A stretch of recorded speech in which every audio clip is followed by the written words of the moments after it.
بسم اللہ الرحمن الرحیم۔ آپ کے افکار اور نظریات کا اندازہ آپ کی گفتگو سے لگایا جا سکتا ہے۔ تعلیمی ادارہ ایک ٹول ہوتا ہے جس کے ذریعے آپ کو کچھ کر کے دکھانا ہوتا ہے۔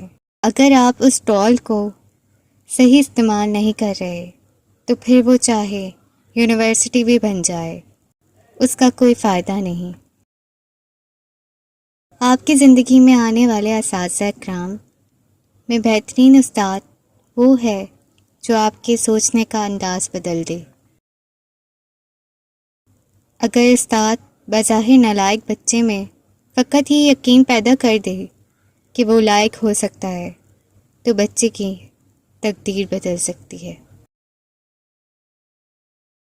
کائنات کے سب سے بڑے سخی پر یقین آپ کو سخی بنا دیتا ہے۔ وعدہ کریں کہ نہ کبھی محنت کرنا چھوڑیں گے اور نہ ہی خواب دیکھنا ترک کریں گے، کیونکہ خواب دیکھنے والا محنتی انسان ترقی ضرور کرتا ہے۔ کسی کو جان سے مارنے کی ضرورت نہیں، صرف اس کی امید کو ختم کر دیں، وہ روز ہی مرتا رہے گا۔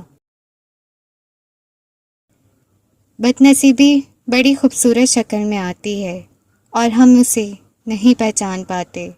خوش نصیبی بظاہر خوبصورت شکل میں نہیں ہوتی اور ہم اسے بھی پہچاننے سے انکار کر دیتے ہیں۔